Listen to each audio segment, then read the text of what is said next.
నమస్కారం. ఈరోజు మనం ఒక పాత కథ గురించి మాట్లాడుకుందాం.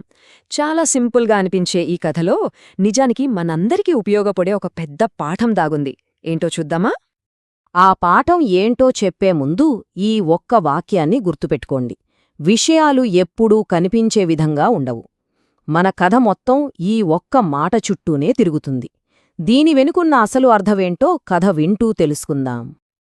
సరే, ఇక కథలోకి వెళ్దాం. ఇద్దరు దేవదూతలు ప్రయాణం చేస్తున్నారన్నమాట.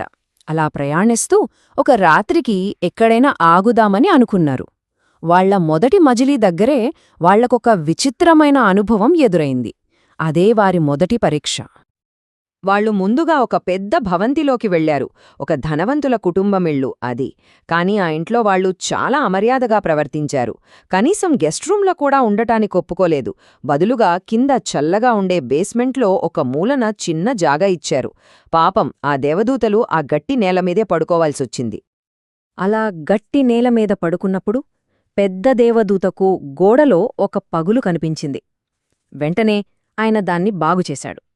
ఇది చాలా వింతగా అనిపిస్తుంది కదా? తమను అంతా అవమానించిన వాళ్లకు ఈయన ఎందుకు సహాయం చేస్తున్నాడు? ఇదే మొదటి చిక్కుముడి. ఈ పని చూసి చిన్న దేవదూతకు అస్సలర్థం కాలేదు. మనసులో ఒక్కటే ప్రశ్న: మనకు కనీసం మర్యాద కూడా ఇవ్వని వీళ్లకు మనం ఎందుకు మేలు చేయాలి అని. నిజమే కదా, మనకైనా అదే ప్రశ్నొస్తుంది. సరే, ఆ రాత్రి గడిచిపోయింది. ఇప్పుడు వాళ్ల ప్రయాణంలో రెండవ రోజు, రెండవ పరీక్ష. కానీ ఈసారి ఫలితం చాలా క్రూరంగా ఉండబోతోంది. ఆ మరుసటి రాత్రి వాళ్లు ఒక పేద రైతు ఇంటికి చేరుకున్నారు. ఇక్కడ అనుభవం పూర్తి రివర్స్. ఆ రైతు అతని భార్య చాలా పేదవాళ్లు. అయినా సరే వాళ్ల ఆతిథ్యానికి ఏ లోటూ లేదు. తమ దగ్గరున్న కొద్దిపాటి తిండిని వాళ్లతో పంచుకున్నారు. అంతేకాదు, రాత్రికి పడుకోవడానికి తమ సొంత మంచాన్ని కూడా ఇచ్చేశారు. చూడండి వాళ్ల మంచి మనసు. కాని మరుసటి రోజు ఉదయం ఒక పెద్ద విషాదం ఎదురయింది. దేవదూతలు నిద్రలేచేసరికి ఆ రైతు అతని భార్య ఏడుస్తూ కనిపించారు. ఏమైందని చూస్తే వాళ్లకున్న ఒకే ఒక్క ఆవు, అదే వాళ్ల జీవనాధారం, చనిపోయి పడి ఉంది. ఇక్కడే కథలో అసలు ట్విస్ట్. ఒక్కసారి ఆలోచించండి. అమర్యాదగా ప్రవర్తించిన ధనవంతుల ఇంట్లో గోడ బాగుపడింది అంటే వాళ్లకు మంచే జరిగింది. కాని ఉన్నదంతా పంచుకున్న ఈ పేదవాళ్లకేమైంది? వాళ్ల బతుకు తెరువే పోయింది. ఇది ఖచ్చితంగా అన్యాయం అనిపిస్తోంది కదా? ఇక చిన్న దేవదూతకు కోపం కట్టలి తెంచుకుంది. పెద్ద దేవదూత దగ్గరికి వెళ్లి నిలదీశాడు. ఇదెలా జరగనిచ్చారు?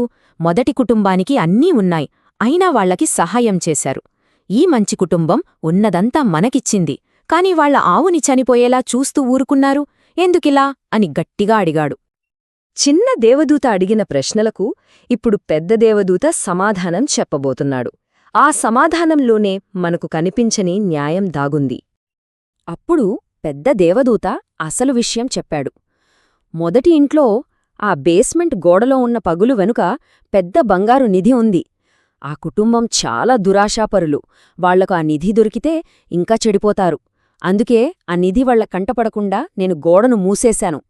ఇక రెండవ ఇంట్లో ఆ రాత్రి మృత్యుదేవత ఆ రైతు భార్య ప్రాణం తీసుకెళ్లటానికొచ్చింది.